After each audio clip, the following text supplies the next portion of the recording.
Welcome to Suitcase Stories, Reflections from the School Year. Tonight, you're going to hear from immigrant students and educators about what this school year has been like for them.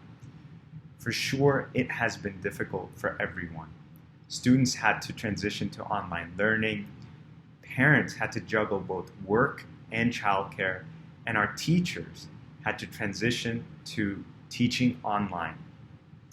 And for immigrants, many of them did this while being English language learners, essential workers, fighting COVID on the front lines, and sometimes battling with it themselves. My name is Yusuf Ivali, and I'm the director of the Mayor's Office for Immigrant Advancement. I'm an immigrant myself. When I was 9 years old, my family and I arrived in Kansas City, thousands of miles from my hometown, Nagpur, India. My parents really struggled looking for work those first few years, and we bounced around homes a lot. In school, I was getting C's and D's in English, and I remember this great culture shock and embarrassment at not being able to afford going to restaurants with my friends, and in the few instances when I would go, not understanding the waiter and being able to order any food. It took a few years for my family and me to settle in, but even then, sometimes I still felt like an outsider. But you wouldn't have known any of that about me watching from afar that 9-year-old Yusufi. That's why events like this are so important to me, to break down barriers and really understand each other's experiences. Now I'd like to transition and get things started and introduce our amazing mayor, Boston Mayor Kim Janey, and our terrific Superintendent Dr. Brenda Casillas. Thank you, Mayor, for supporting this event and our immigrant communities. And thank you, Superintendent, and everyone at BPS for your leadership and all your hard work in getting us through this pandemic. Hi, I'm Kim Janey, Mayor of Boston. This was a difficult year due to the COVID-19 pandemic. Today, we will be hearing from students, parents, and educators from immigrant communities and communities of color about their experiences. I grew up in Roxbury, a neighborhood rich with immigrants from various points in the African diaspora. The story of my schooling involves busing and the fight to desegregate Boston public schools. I had racial slurs hurled at me simply for attending school while Black. My experience was more than 40 years ago, and I know that too many students today, whether Latino, AAPI, or other students in the BIPOC community, have their own stories to share about feeling excluded, unseen, or unheard. The rich diversity of Boston residents from all over the world makes our city special. Every story is unique to the greater narrative of Boston stories. Our city is densely populated with immigrants and people of color.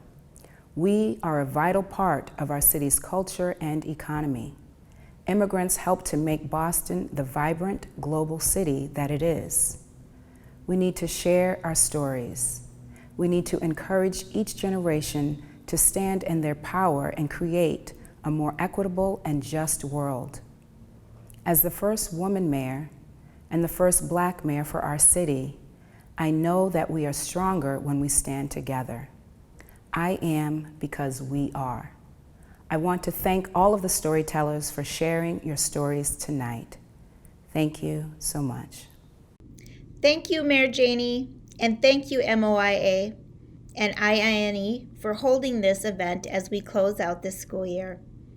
I also want to thank all of our BPS students, parents, teachers, leaders, staff, for all your incredible hard work and sacrifices this past year. This has been one of the toughest years many of us have ever faced in our lives, both personally and professionally.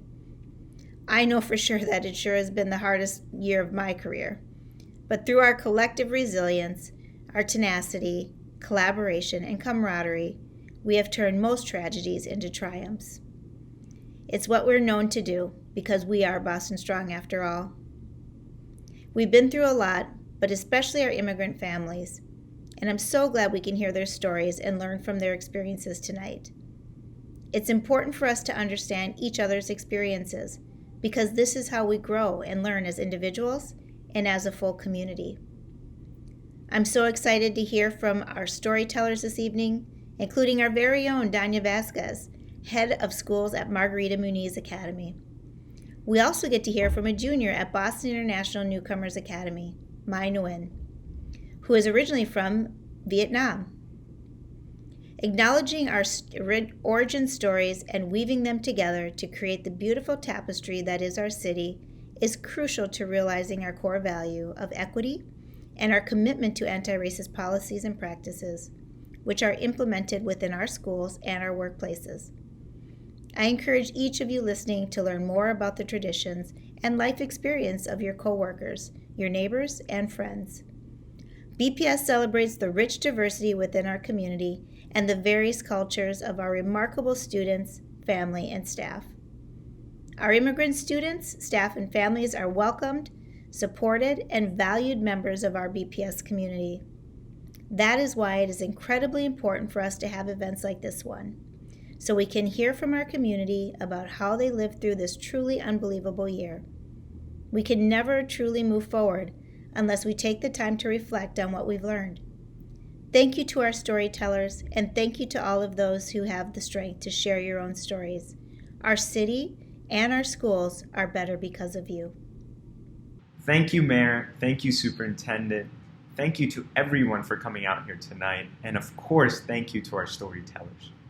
I'd like to now turn it over to my co-host and welcome him, Chris Coe, the Research, Monitoring, and Evaluation Manager at the International Institute of New England. Thank you, Yusufi, and good evening, everyone. It's great to partner with the City of Boston and Moya again on another Suitcase Stories event this year. For those of you who have attended in the past, welcome back.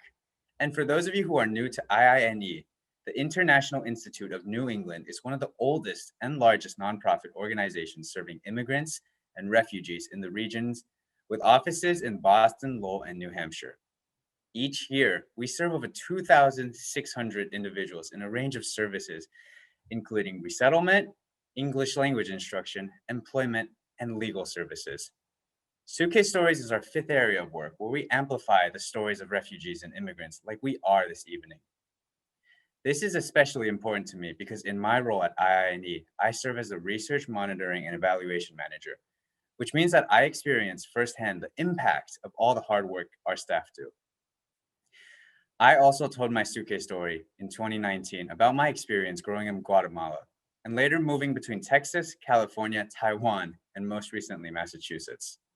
I know how much work the storytellers put in behind the scenes to prepare for these events, and we are all grateful for their time and for introducing us to new perspectives. Now, Yusufi will describe a bit more about tonight's event. Thank you so much, Chris. If this is your first time joining us or hearing about the Mayor's Office for Immigrant Advancement, know that we're here to serve our immigrant communities. We have a number of programs and services, and you can learn all about them at boston.gov/immigrant. For tonight's event, I want to encourage you to put your comments and questions in the chat. And trust me, the storytellers love hearing from you.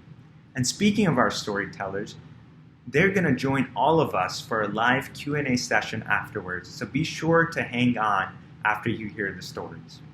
And lastly, after the event, we'll post these stories on our website at boston.gov/my-immigrant-story with translations. So please do share these stories with your families and friends after the event. Since Suitcase Stories was launched in 2017, over 250 people from more than 70 countries have told a story on stage or in their school or business.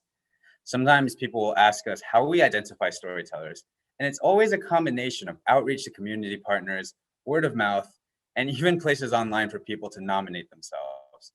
We were excited when our next teller, Mai Nguyen, filled out one of these online interest forms. Mai is an 11th grader at the Boston International Newcomers Academy.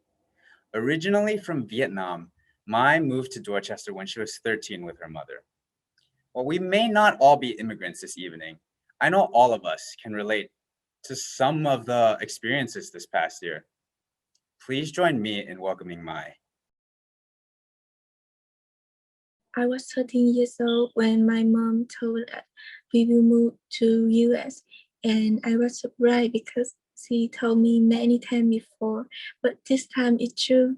And I moved to US when I was 13. So we joined Dorchester with my aunt who lived in here many years, and she told us that we will have many opportunity in here, and moving is my motherland. She exactly applied when she pregnant with me, so my whole life I know that I will move someday. When I arrived to US, language is my biggest challenge. So I sitting in class the first 2 years in school only to drawing, and I quickly lost motivation to go to school. I asked my mom to come back to Vietnam, but she said no. We are waiting for too long, 13 years. Sometimes I go to school right in front of the building, but I decided to go back. And if you saw my grade in attendance in middle school, you could say that I don't like school. Sometimes I did think to myself that, oh, this month I didn't skip school, so maybe today. And I did absent in coming late for 19 days. My mom work at night, so she will asleep when I got home. And when my teacher asked me where I was, I always say that I was sick. And this true because I was homesick for Vietnam. My behavior was really different when I'm in Vietnam. In Vietnam, I only miss school when I was really sick, and I only study for 4 hours a day. In here in Boston, I study more than 6 hours, and it's almost like 10 hours for me because I leave my house at 6, and I go back to my house at 3:30. In Vietnam, I go by for 15 minutes, and it was so fun. After school, me and my friend by down the street where people pushing cart to out the small city, and they selling food. We buy street food and sitting on the table outside and eating. It's more friendly and a lot of sales. It's different. Like here, you went to the restaurant and you feel a little bit lonely inside. My favorite street food was bánh tráng trộn, and it is white paper filled with meat and vegetables. Every single student liked it. In here, it's difficult to find it, but I do enjoy bubble tea. By the time I go to high school, I did not miss school like before, but it is because I met Vietnamese friends. Um, first 2 year in school, I feel uncomfortable to speak English because I don't understand what they ask me, and I worry that I will mispronounce the word. However, I can talk to my friend during breakfast and lunchtime, so it gives me the energy for study all day. When I'm in junior, I participate more and I meet my new friend from another country like Bangladesh and Haiti. After many years studying in school, I really normally with paper, pencil, teaching. So when the pandemic came, I suddenly feel I'm back to the first day I go to school. I only virtual learning is difficult for me to communicate and participate. So I sitting in class and no participation. All the camera went off and I not see my classmate for too long. So this is a reason I start to not communicate to them more because we don't have connecting to each other when like in person. Now what I ask them is only like what do you have for lunch? Um, Normally I will not think about losing important person, but now I do worry about it. When I heard that a salon owner they got positive with COVID, so I really scared. One time I exactly go to the doctor for COVID test and it was negative, but the doctor say I need to quarantine in my house for 2 weeks. I asked them what I can do, and they say, you can drink water. So before I only drink one bottle for a day, and now I drink so much. Every night I worry that I will get COVID from my neighbor. They are older and they 70, older than 70. Sometimes when I got a cold, I really scared that someone will take me out of my mom. Is it mean I cannot quarantine near to my mom and I cannot come back? I don't want to separate with her because she's so nice with me and she not yelled at me. My favorite thing to do with her is take her photograph and she's so happy. Another thing is I really love to paint. This is what I done in my house life.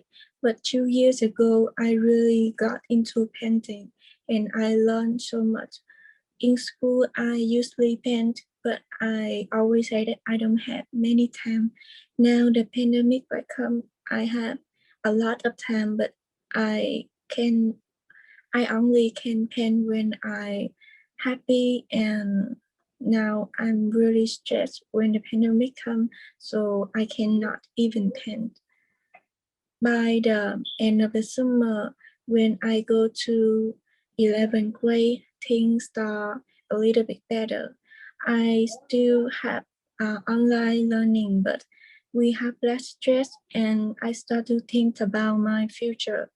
I find out that I want to go to Rose Island School of Design and be an illustrator. Now I'm really looking to go to learning in person again. And that is because when I see my friends who are really working hard and successful, so I want to be like them.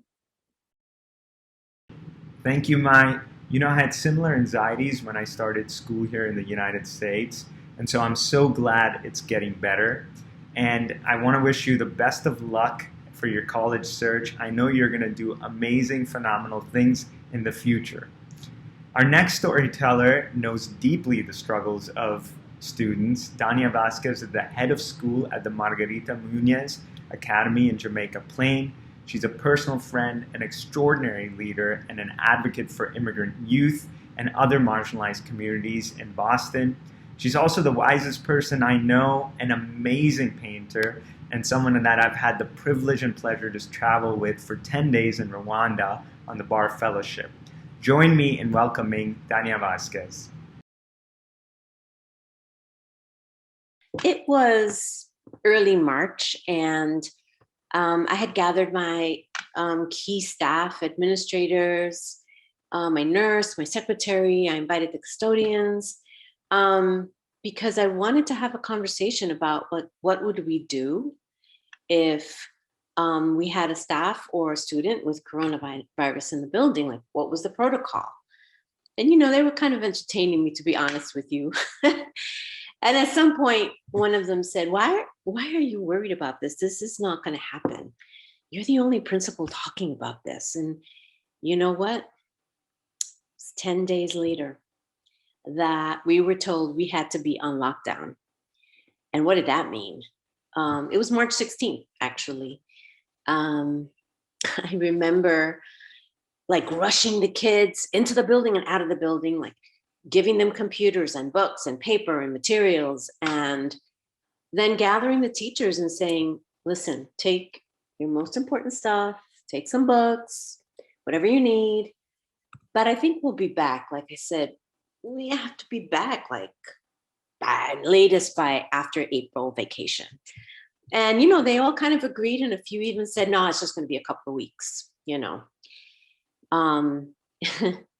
Little did we know what we were heading into and the uncertainty, and even not just feeling unsettled, but really feeling scared. And time time really rolled on, and we had to figure out, like, how do you do remote learning? What is that? And literally building the plane while we were flying it. I hate that term, that little phrase. It's trite, but it was so true. And, we were all told, including administrators, don't be in the building. And that was very emotional and controversial. And so, I was home for several weeks, and I think it was after April vacation. I don't know. End of April, beginning of May, I decided to go in because I felt like I needed to be there.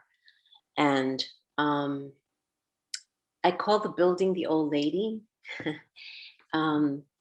because she's in her 50s and we take good care of her. But in turn, she really takes good care of us and our community. She holds us. And I think that's why I needed to go, just to check on everything and be there. And it was just so quiet. It was me and a custodian in the building that day, I remember. And, eventually a couple of my admin team came in and my secretary begged me, to let her come into the building. And, soon, a couple of days after, I went upstairs to check on the classrooms. And I remember walking through and it was like the Twilight Zone. Like we literally ran out. It was weird. There were still books on tables and there was stuff everywhere. It was like we were coming back in a few days, but we hadn't. And it was just so quiet and cold and dark. And I remember just sitting there in a room and having this flashback to my own youth, because I was thinking about my kids, my students, my families. I grew up as a Latina, as a Puerto Rican in Washington Heights in New York. And, I grew up in a working class family, and there were many times that, it was paycheck to paycheck. And, I grew up in the 60s and the 70s. I'm old. And, I had my fair share of struggling with my identity early on in my life and, discrimination. But you know what? This pandemic, hundredfold blew it out of the water. Like whatever I experienced as a young person, my Latino community, my Black and brown kids, they were experiencing something that was warp speed. It was just different. I mean, I had a mother call me to say, "Can you help me, turn on this PEBT card? I don't get it." And I was like, "Yeah, sure, of course." Well, you know what? You need like a double PhD to make that thing work and get through the bureaucracy. How is like anybody who doesn't speak the language supposed to get through that? Really infuriating. Or I had a mom call me to say that she lost her job, she had coronavirus, and she didn't know what to do because her son, my student, was in his room freaking out. And that was heartbreaking. And we had to struggle to figure out together, like, what do we do? And, with the mother who called me to say that she was in her final term of pregnancy and didn't have food. Like, what? And then, we had the phone calls from students, my Lily, who called me to say, I can't believe we're not going to have graduation. And yeah, everybody knew they weren't going to have graduation like the regular graduation was going to be Zoom graduations. But, for a Latino kid, like who's the first in her family to graduate, like, damn it, she was missing that marker, that big event. And it was just painful. And my staff, they're heroes. That's all I could say. It's just like, they're heroes. They were just like, not just teaching, they were delivering Chromebooks and everything else in between, hotspots, figuring out how to get food to families. My family coordinator figured out like housing vouchers. I mean, we were doing everything to hold our community. And then as if that pandemic, all the trauma of that pandemic, that moment in the pandemic, because we're still in it, if it wasn't enough, we all had to witness the murder of George Floyd. It challenged all of us to figure out how do we hold the community in that moment with these cascading emotions and the multiple pandemics and do that through Zoom, right? It was really challenging. But we found the strength and the resilience to really hold each other, even if it was through this damn computer. You know, the summer rolled on and teachers did some amazing work with summer learning, and they went to all kinds of workshops. And finally, it was like very late August, early September, the district said, okay, tell your teachers to come into the building so they can set up, you know, because we were all thinking we'll be back, right? And teachers set up these like space pods 6 feet away and a lot of cleaning supplies. Oh my God, never seen so many cleaning supplies. And there was a moment that like 6 of us found ourselves in the plaza, which is sort of the entrance of the school. That's what we call it. And it was just delightful. We hadn't seen each other for months. And it was like, oh my God, it's so good to see you. And, you know, we couldn't hug each other or anything. And then as quickly as we found each other, we started to peel away. Like there was like some coronavirus protocol, like you're in the space for too many minutes, you need to leave. But it was just wonderful to see people, a group of people, to see my teachers in person. And the fall just like was this ball of confusion of communication. You're starting, you're not starting. And you know, we had to not just translate the language, we had to translate what was going on for our families. It was just so confusing for us, and our families would call us and we'd have these Zoom meetings with families, and I'd email them and all kinds of text messages just to keep them apprised of where we were. It was really, really hard. And I remember one of my teachers, she was sort of at the fed up moment, and she says, I need to go see this kid. I'm going to wear a mask and a gown and, you know, gloves. She said, I swear to God, just let me go see him. I'll stand across the street, because we just missed them so much. It was finally February when we actually were able to allow high school kids and certain kids to come back into the building. And it was really joyful, I have to say. Messy and complicated and nerve-wracking, but mostly joyful to see them start to come back. And it was like late March, we were getting more kids in, and we were calling them and trying to encourage them and give them confidence, you know, that it was safe. And there was a morning that I happened upon one of my boys, Emilio. It was maybe 10 in the morning. And Emilio was doing this very happy, very, very jazzy merengue in the hallway. There was no one else there. He was just dancing all by himself. And I went over to him. You know, I was taking it in for a few seconds. And then I said, you know, Emilio, what are you doing? And he says, Miss, I'm waking up. And I'm like, yeah, you have pajama pants on and a hoodie and chancletas. What, did you just roll out of bed? We had suspended the uniform. We just wanted them to come in the building, you know? He says, no, miss, no, you don't understand. He says, I'm waking up. I've been at home for so many months and I haven't seen that many people. And I'm here and I feel like I'm waking up. That was precious. That was the voice of one of my boys who spoke such truth. You know, it inspired me. I had been throughout all those months up until that moment, I was trying to figure out how to like place my emotions. And I'm not a writer. I am a good email writer, but I am not a writer. But I had been writing some poetry, and Emilio really inspired me. And so I want to close and just share a few lines of one of my poems, because it's where we're at, right? And the poem is called Getting Out of Zombie Land.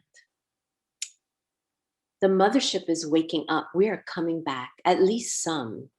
Zombie land still has a grip, maybe a little less with each day passing, with each one walking through the doors. Eyes connecting, smiles under the mask, sounds in the hallways, the sun shining through the colored windows. We are all waking up a little more. We have to do this together, pulling each other up and out. It's a slow crawl out of zombie land. Thank you. Thank you, Danya. I love that you discovered a new passion with poetry. And I can definitely speak from personal experience that a lot of us have discovered interesting new hobbies this year. For me, I found the joy of painting and have found it to be a more productive way of surviving the last year than endless rewatches on streaming services. Not that I haven't done that. Unsurprisingly, our next teller also enjoys several creative passions, photography numbering among them. Sixto Arevalo was born in Central America like me. He and his family are El Salvadorian, and like so many immigrants and others, Sixto juggles many responsibilities from school to multiple jobs. As excited as I am, I don't want to give away his education journey this year during the pandemic because I cannot do it justice. Let's bring him on to share it with you in his own words. Sixto Arevalo. With every new decision I take, there is always a challenge that follows. It's a never-ending trial and error to try to reach my goals and aspirations. It was not until I realized I must learn to adapt that I started to make progress. In December 2019, I made the decision to take my college education seriously. My mindset was 2020 is going to be the year that marks the difference in my life. And it did, but not for the reasons that I expected. Up to this point in 2019, I had graduated high school and I started taking courses on and off. I tried everything. Being a full-time student, that's stressful. Being a part-time student and taking classes at night, it's all right, but I'm getting home late and tired. And the worst, online classes. I'm a bad procrastinator as it is. Online classes give me too much room to slack off. I allow the homework assignments to accumulate and it never ends well for me. At this point, I start debating, is college even worth it? After all, it's ridiculously expensive. And I must pay for all my classes out of pocket. Due to my DACA status, I do not qualify for any form of financial aid. And for me, getting a private loan was not an option. Here I am, trying to make the right decisions to start my career. But the challenge is to even afford going to college, let alone getting through it. Somehow, I must try to make it work. It's spring semester 2020. I'm working full-time as a bank teller. I'm working part-time driving for Uber, and I'm taking 2 classes at Mass Bay Community College. My classes are going well. I'm specifically enjoying US history. It's an elective I took just to get out of the way, but surprisingly, it's my favorite class. The professor makes all the difference. She makes class entertaining, but insightful. It's not a drag to get to the classes, and I get a momentum going. And I think this is it. This is my opportunity to finally get ahead in life. Nothing can go wrong. It's March 2020, and my professor makes the following announcement. Due to the COVID-19 pandemic, we will transition all classes to a virtual environment. From now on, for the rest of the semester, all classes will be hosted online. Oh no, my nightmare begins. I hate online classes to the point where I'm considering dropping, but I already paid for these. I gotta stick with them. My favorite in-person class becomes my worst online class. The professor had never taught online, so class becomes tedious and dull. We're watching pre-recorded, poor effort lectures with zero interactions with others. And we read and read and read and read a whole bunch of articles. My anxiety about the class begins to grow as I allowed the homework assignments to accumulate. But then Mass Bay gives me the perfect excuse to quit. They changed the grading criteria to pass every student as long as they finish the class and allowed students to withdraw without it affecting their transcript. I didn't bat an eye. I immediately dropped the classes, and it hurt to throw my money away, but my anxiety about the class was so bad, I didn't care. I wanted it out. The pandemic became a challenge for me. For one, work became miserable. Everyone is on their toes. People are stressed, and I don't blame them. This pandemic is real, and people are dying from it. As a frontline worker, putting your health at risk is draining. I'm getting home every day tired, and I'm afraid that my family is at risk. I don't know when I'm going to show up home sick and pass it along to them. I'm getting home every day with 1% battery life, and my way to recharge is to sleep, an unhealthy amount. I stopped answering text messages, stopped answering phone calls from my friends, and I just isolate myself. My guilty conscience of dropping the classes begins to weigh on me. My life becomes a prison to all my bottled up emotions, and there's no way out. What was supposed to be 2 weeks of COVID restrictions becomes 3 months, half a year, an eternity, with no sight of things returning to normal. Some time goes by. It's Christmas 2020, and my family makes a decision to have my grandma travel from El Salvador. Where she lives, the situation is tough, and she lives on her own. We decide it's better for her to be here with us. She can wait out the pandemic until things settle down, and then she can travel back home once it's safe. Our family prepares everything for her to stay with us, and we become excited to see her. She arrives just before Christmas. And the next day, on the 23rd, I wake up with a headache, fever, chills, and sore throat. I was sick with COVID-19. Before long, my whole family got it as well, including my grandma, who had come to the US to avoid just that. As the days went on, the symptoms got worse and worse. I had a constant fever of 102 degrees, chills throughout my body, sore muscle, and pain in my joints. It became difficult to breathe. I couldn't eat anything. The worst day was New Year's. I'm supposed to be celebrating, but here I am lying in bed, miserable because I can't get up. I just wanted to end. It was a long and painful process to get back to health. Thankfully, my whole family made it through, including my grandma. But something still weighed me down. This pandemic tormented me from the beginning, from work to school, my family, my finances, and my mental health. It was time for me to get back on track. One night, as I was driving for Uber, I picked up a gentleman in downtown Boston. We struck up a conversation, and I asked him what he did for work. He explains that he worked at State Street, a very prestigious finance company, and that he is a mentor at this program that he volunteers at. He mentors young adults, and he begins to talk about the program so highly that this program, their mission is to provide support to students so that they can earn internships and employment. I thought, I want something like that. I need something like that. As he got out, he said, the program is called Year Up.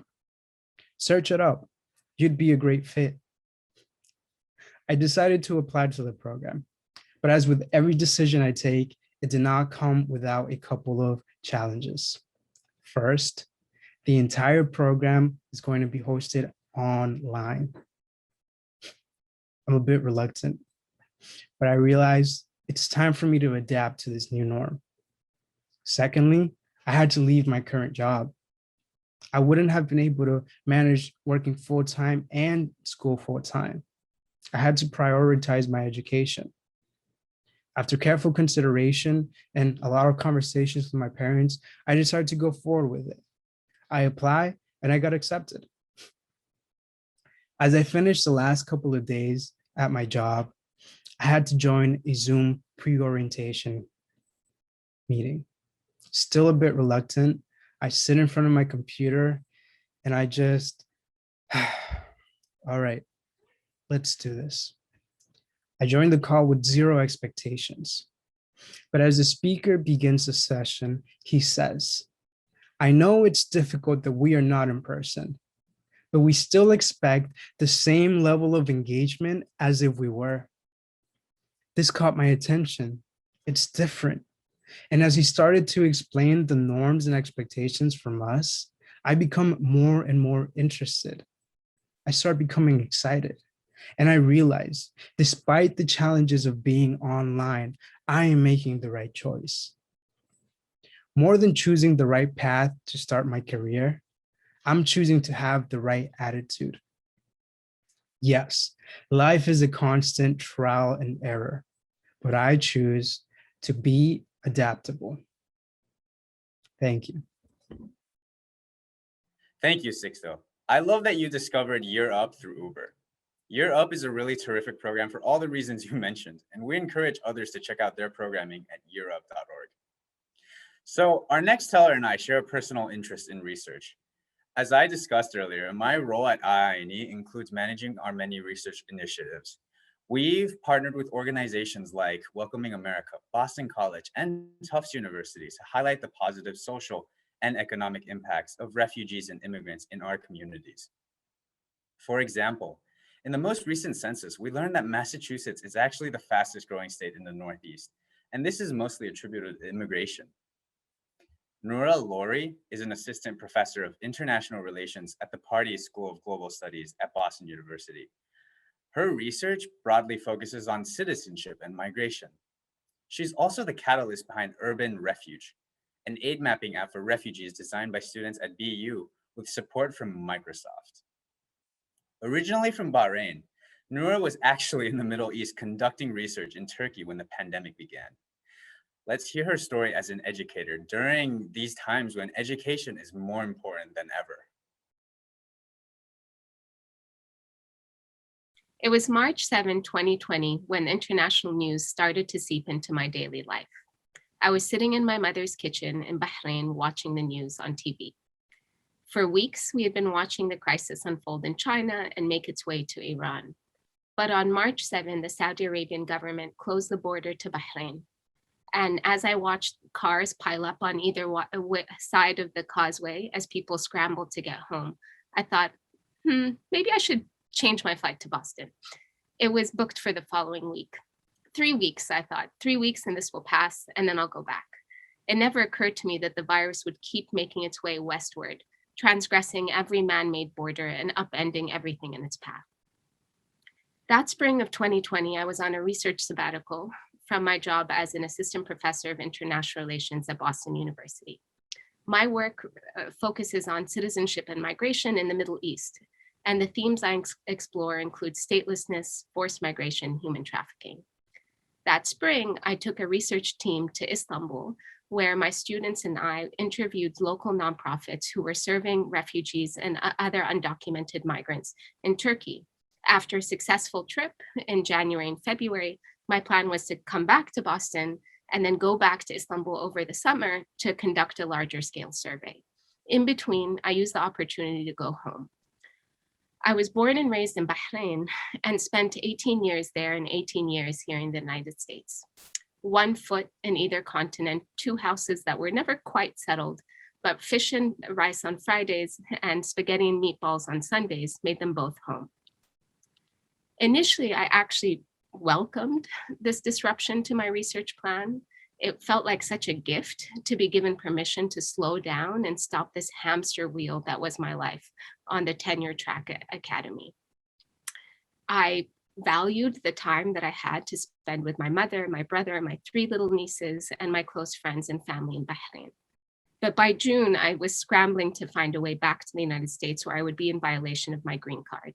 It made me think of how important time is in migration enforcement, how someone can become illegal by spending too much time in a country, or in my case, by spending too much time outside of it.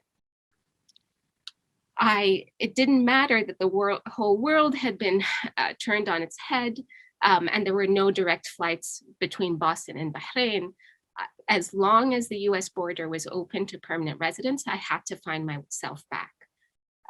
And so I had to purchase 2 different tickets and lay over 5 times before I found myself back in Boston, just in the nick of time at Logan Airport by the end of June.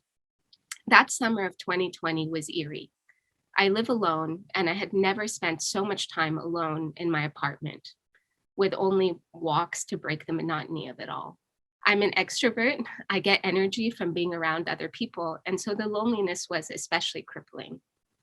But by the fall of 2020, my life descended into pure chaos, and I started to crave that silence. Time went from being the only thing I had to the only thing I couldn't find each day. I had a book tour that went virtual along with every conference. And that meant that I had to prep my classes and teach and also give these lectures without any time to prep in between. It meant I was waking up at the crack of dawn, working late into each night, and working every single weekend. We were teaching in a hybrid format, which meant that half my students were on Zoom, the other half were in the classroom. I was constantly dealing with technical difficulties and lecturing in a mask, really yelling in a mask, and yet no one could really understand or hear me. It felt like I was performing all day, every day. And my research really explores what the cost of being legally insecure means, what it means when you don't have a secure legal status, and how that generates profound material and psychological costs. How not having legal security can make it very difficult to calculate your future, and how that impacts your daily life. And that fall, I started to see what that meant. It stopped being something I just researched and started to become something I experienced, and something I was seeing my students experience. Their ability to really be present in the classroom was completely crumbling under this pressure and insecurity about what was to come and how to calculate their own futures. Mental health is something that I've been especially attuned to during my past 7 years as a professor, because I've lost students to suicide. In fact, I lost a student to suicide my first year of teaching. And I think it was especially devastating. That was my lowest point in my career. I feel like we're responsible for these students, and I had failed him.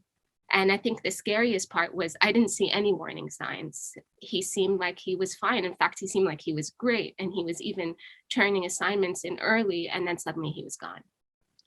And so even though that experience taught me that, you can't tell sometimes when students are in distress, I think all of the strategies I had in place were to treat mental health as something that I should react to. I would look for signs of distress and then act.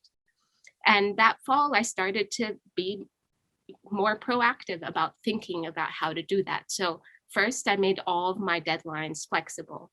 Then I would really kind of watch my students. I would look at their energy levels. I would see who had bloodshot eyes and seemed like they couldn't sleep, or had occasionally would cry during office hours.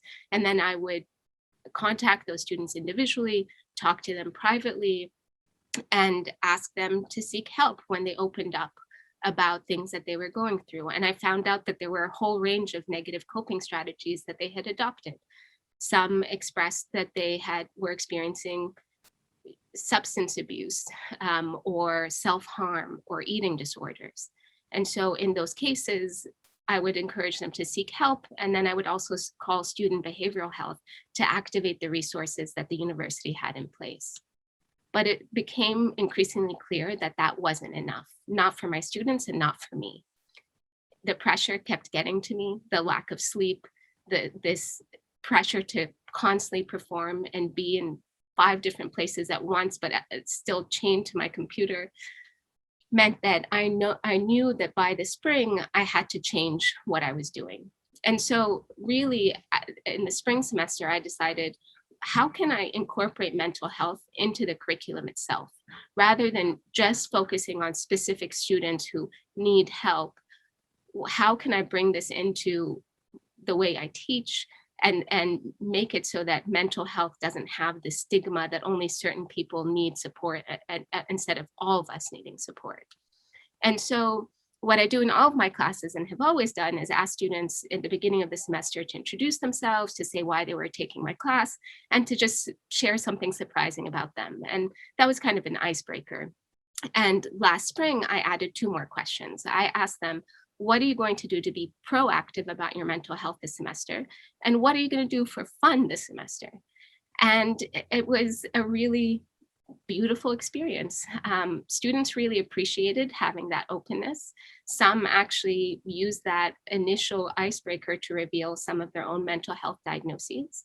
Others talked about the fact that they would make an effort to go outside and exercise. Some said that they would start trying to dance, even if it meant dancing alone in their rooms.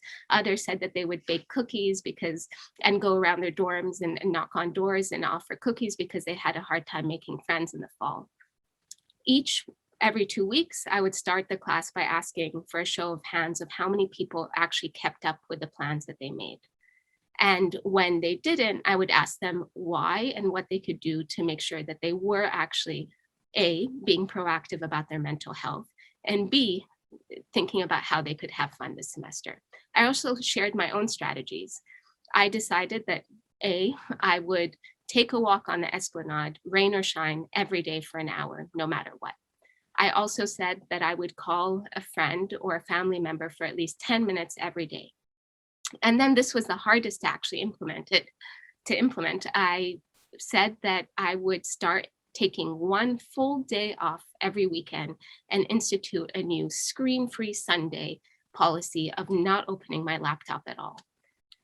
And when I failed, I admitted this to the students and talked about how I could change my behavior the following week to keep up with these mental health strategies. In the end, I think that this made me more of a human to my students, and they were under so much pressure that they were asking so much of me, and I was spending more time teaching or advising than I'd ever before. And I think this made them realize that I too was under a huge amount of pressure, and I too needed a break. And so it changed their expectations of how much I could actually give.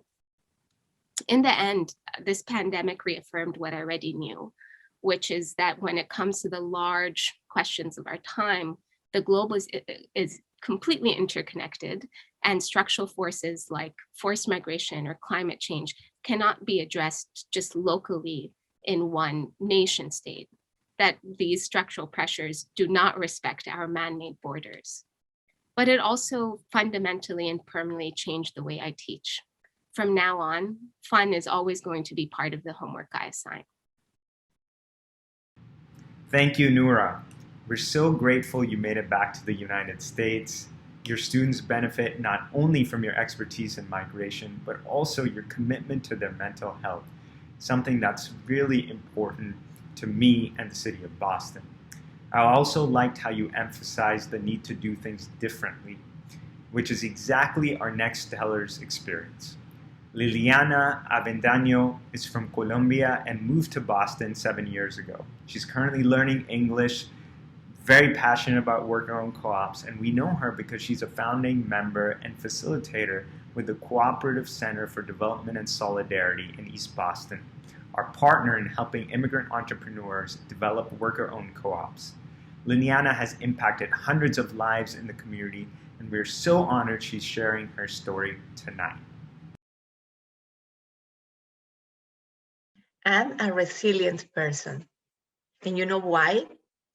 It's because I survived for difficult problems in my life. I'm co-founder with Luz Zambrano for the Center for Cooperative Development and Solidarity, CCDS. We create that organization with the proposal to inspire and empower people to create cooperatives in our community. During the pandemic time, everything changed. But after before the pandemic time, we was doing the trainings in person. We could have the contact with the people, we can talk with the people, but during the pandemic time, everything changed. We need to start to do everything online. I was taking classes because I was in the college, in urban college. I was taking early child education, and I need to finish my classes in online too. This was painful for everybody, but we need to reinvent everything. We was doing the trainings, I was doing the outreach with the community for fun, receiving the calls every day, 100 calls with the different problems. I have in my memory each story, but I have one specifically story that impacted me a lot. She is Elizabeth. Elizabeth was pregnant and she had a big infection when she had the baby. They take the test for COVID-19 and the result was positive. The more painful part of this story was that they are separate. Elizabeth was in the hospital and the baby was with her dad and the other two brothers. This was painful because I had the same situation in 2005. I had a big infection and I was separate of my daughter. I can feel her pain, her feeling. In that moment, her feeling was my feeling. And I had the compromise to help her and help her family. This inspired me to help her. And I remember when she called me and she said, Lily, I need that you talk with me or you sing for me, because when you talk with me, the pain is done. I felt like, wow, I'm doing something important in the Elizabeth life. And the other important part was I was doing the same that Luz Zambrano was doing for me too, 5 years ago. When I was in the worst situation, Luz Zambrano appeared in my life and inspired me to do like I'm doing right now. She inspired me to work with the community. She inspired me to do everything that I can for our community. Elizabeth, in that moment, was in difficult problems, but I tried to inspire her with the cooperative dreams. That's beautiful to see now how she can do everything that we dream together.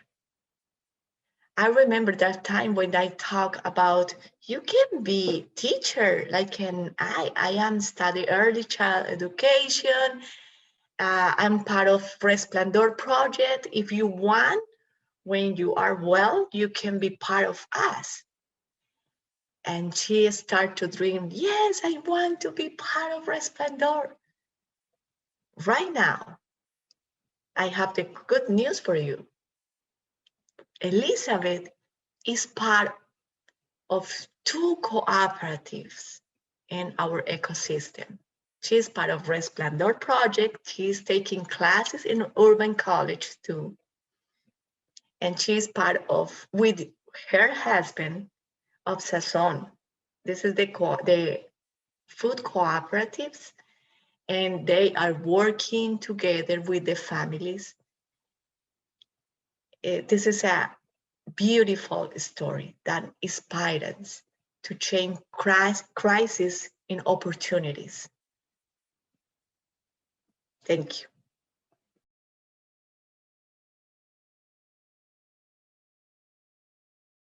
Thank you, Liliana. What a great way for us to end this program today. I'd really like to thank all of our storytellers who are here with us live. I know they're turning on their videos, and I want to ask you to please take a virtual bow right now and do it in any way that you like. You were all so terrific, and I so enjoyed hearing your stories, as I know everyone else did. Thank you, everyone, for joining us today. Also including Mayor Janey and Superintendent Casilius. I'd also like to really thank my team, especially my communications manager, Payan Yu, who just did a fabulous job in shepherding this program, and our partners, IINE, particularly Rebecca Leclerc, and my co-host, Chris Coe, and of course, Cheryl Hamilton, who helped prep all of our storytellers. Before we get into the live Q&A, which we're really excited to do here with our storytellers, I just want to remind you all, we'll post these stories and translations on our website at boston.gov/immigrant. So please check that out and share these widely. You know, I'll just say for me, I mean, this put just a profound face on the pandemic to hear these stories. If you'd like to learn more also about my office, Moya, reach out anytime. We're at on Twitter at Boss Immigrants. Our email is immigrangadvancement@boston.gov, and our number is 617-635-2980. Now let's get into some of our questions. Feel free to put your questions in the chat and or the Q&A, and I will prioritize those. But to get us kicked off, I'm just gonna actually start off with Sikto. You know, thank you so much for your story. You know, I wanted to ask you, how much work did it take to craft your story? And once you did that story, did you feel like in the process of reflecting, something maybe changed about you in that process? So we'd love for you to share that. Yeah, thank you, first of all, for having me along with the storytellers. Such amazing stories, and it's just such an honor to be part of this. And to answer your question a bit, yeah, it was a long process crafting the story. I remember when I spoke to Cheryl the first time and she said, we're going to talk about how COVID affected us. And I was like, oh, well, I got a story for that. There's a lot of ways, you know, so many things that the long process of what COVID has been. And like I said in my story, in every aspect of my life. And as I was drafting the story, there was a couple like different drafts I had. At first, I wanted to make sure I said some things, and then I changed it up a bit, and I was like, there's something just isn't missing.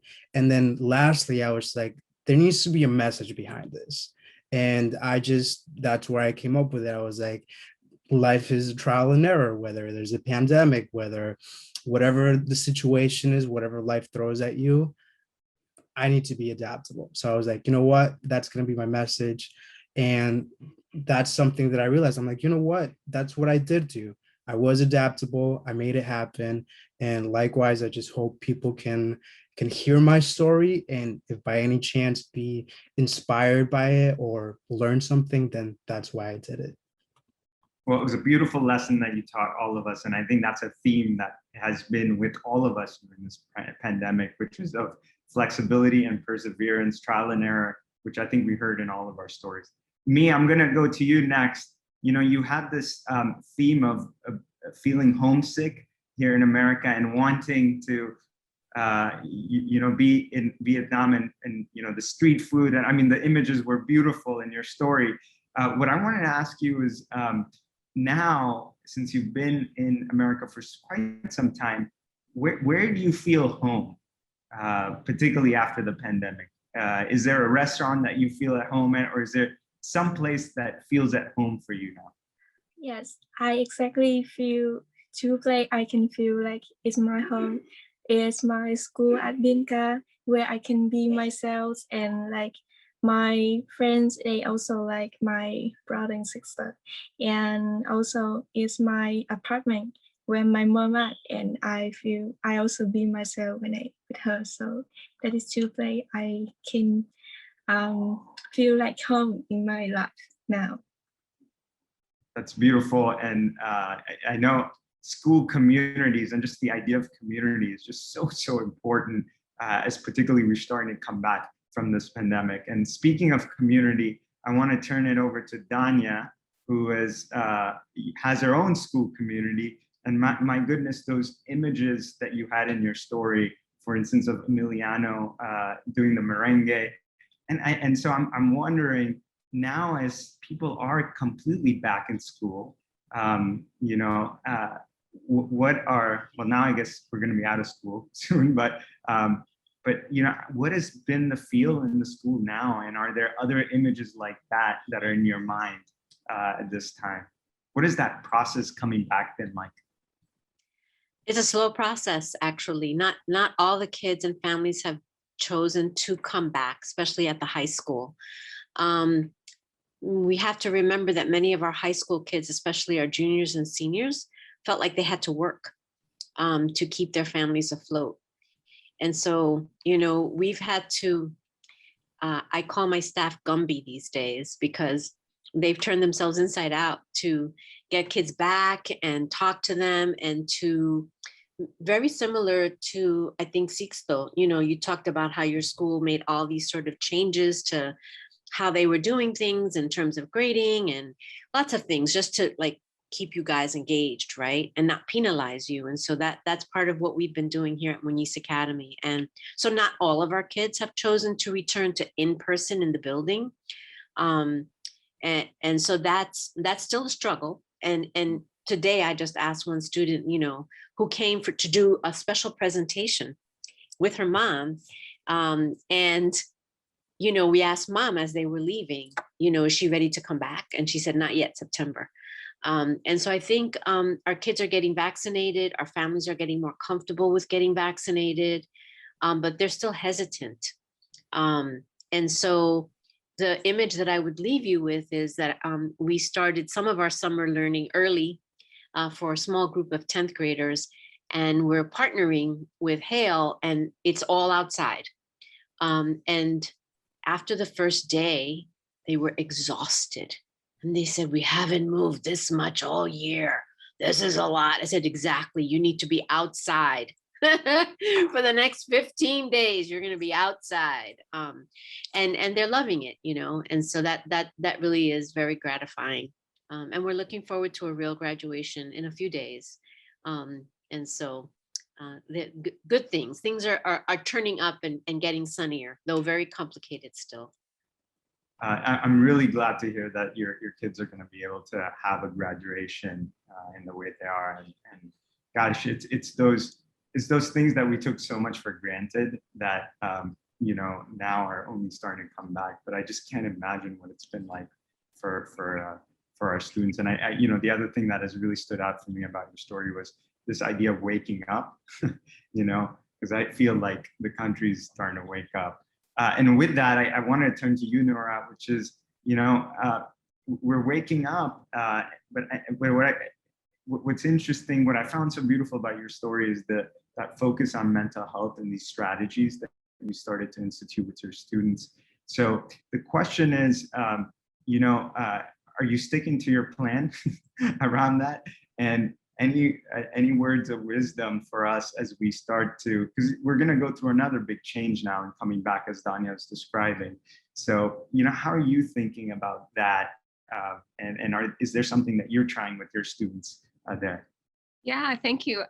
First of all, it's such an honor to be part of this group and to learn from these stories. So I don't know if I have words of wisdom. I think I've learned a lot. And I'd love even for people in the chat to share any strategies that they use to be proactive about mental health. But I think that at least in the university, we know that it's been systematic in these higher education institutions we see suicide, we see this kind of distress, but it's never part of the curriculum.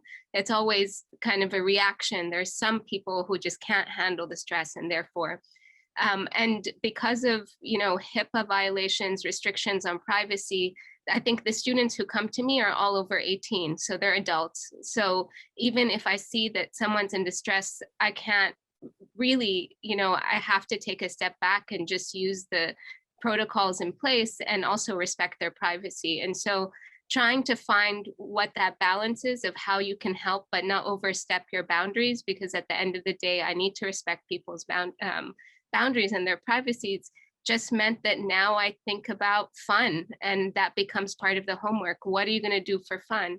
And sometimes I'll say one thing. For example, I will end every office hour session by saying, okay, now go for a walk. Even if it's for 10 minutes, go for a walk. And sometimes the students get frustrated because they'll say, well, Professor Lori, I'm writing a paper for you, so I can't go for a walk. And I'd say, okay, well, turn it in late and go for a walk. And I think that it's taught me that I used to think deadlines were really, really important. And if they didn't have these deadlines, things wouldn't turn in. And now I'm very flexible with deadlines, and I've gotten really good work.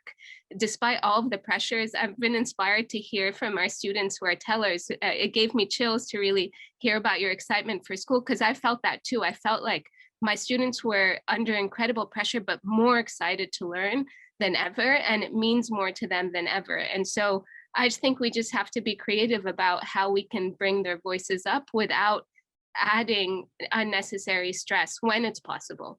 So yeah, I'm here to learn and also get some ideas about how best I can do that. So far, it's just have fun, take a break.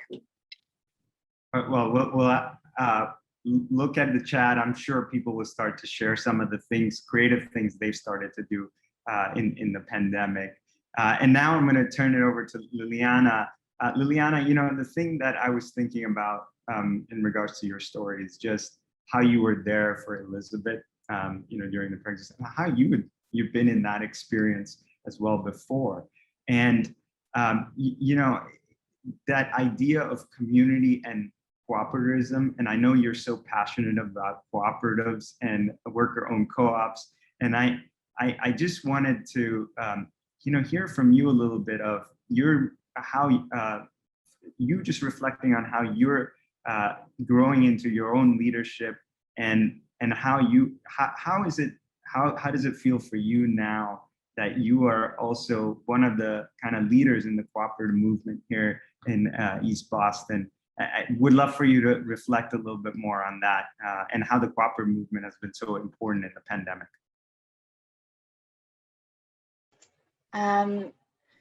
One of the most important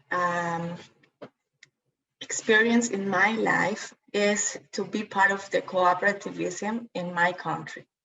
I think this is like you have the same inside of you. I have the same inside. I think in my blood, I have cooperativism. This is one of the first steps. And the other part is when you can transform the pain or the crisis, like I said, for our community, in opportunities. This is one of I think the most important.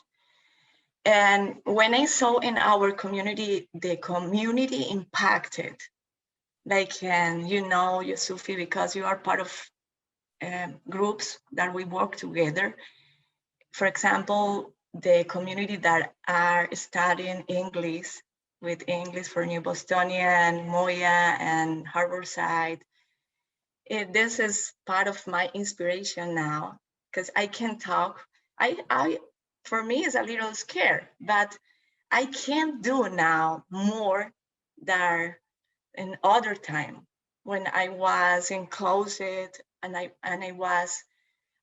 think Luz remember me always that you are a leader.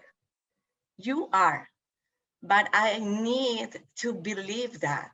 I think when you can pass the leadership for others, and you can do that, the community believe in the internal power that the community have. In our methodology, we use the popular education. In the popular education, all the resources or the experience that the community have are important. In my case, my leadership, was taking my experience, was taking my power, include my bad situations, my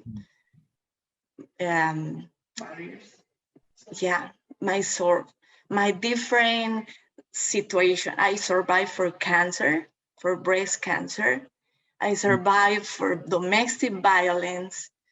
That when the people call me and say, I am in this situation, I can talk with absolutely sure that you can do it because I can do it.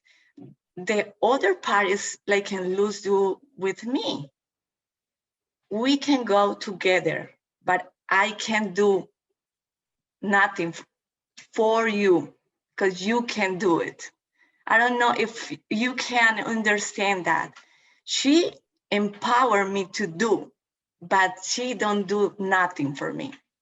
She teach me how I can do.